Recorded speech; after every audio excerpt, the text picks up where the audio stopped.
Hello everyone, Kyle Bunger here, and welcome to another edition of Rate Their Chances. This is where we determine how likely or unlikely a character is to be in Fraymakers. There are many factors I take into consideration when determining this, but the most influential one is popularity, followed by communication, representation, and potential. Here is the scoring system for this series, with 5 meaning that I think the character will be in the base roster, while 1 means I think they have no chance of being represented at all. Which character are we rating today? It is Juan from Guacamelee. Juan is a legendary luchador hero who has saved the entire Mexiverse twice. Yes, the Mexiverse is a thing in Guacamelee. I was not able to find any sales figures for the Guacamelee franchise, but Juan is discussed quite a bit in the McLeod Gaming Discord server. It's not the Juan from Guacamelee most of the time though, it's usually the Juan the Horse meme. I wasn't on the server when this was happening myself, but at some point when Fraymakers was still called McLeod Gaming Next, people were spamming Juan in one of the chats or something like that. Anyway, the whole point here is that Juan from Guacamelee really hasn't been a highly requested character for Fraymakers, which is kind of sad because his potential is pretty decent. Juan has basic attacks, wrestling moves, and unlockable moves that would fit perfectly as specials.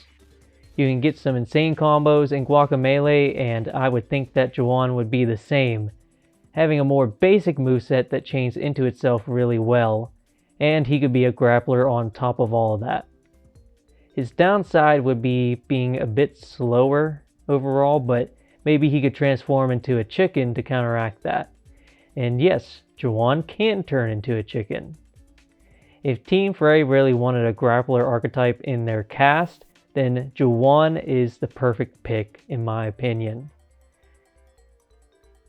Juan is also definitely the pick that they should make from any character in Guacamelee.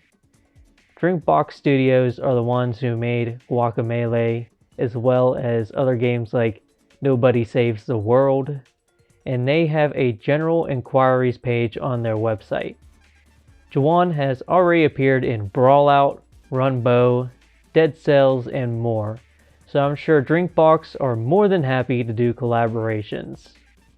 I think this is a very tricky character to rate, but I have noticed how Team Fray has contacted many indie devs who have done collaborations in the past before Fraymakers was announced.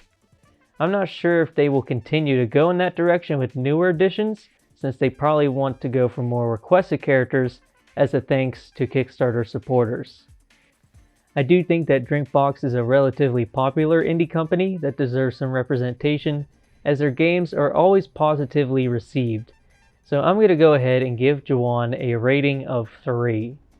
Even though Juan is not a highly requested character for Fraymakers, I really wouldn't see people batting an eye if he was an assist.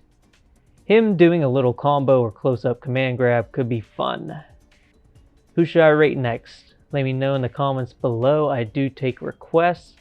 And by the way, that might be ending soon. I might not be able to take as many requests because I have a feeling that once the tester builds do drop, people are going to start requesting things like crazy, and I'm going to have to close it off at some point. So get them in while you can, and I'll see you guys on the next Rate Their Chances.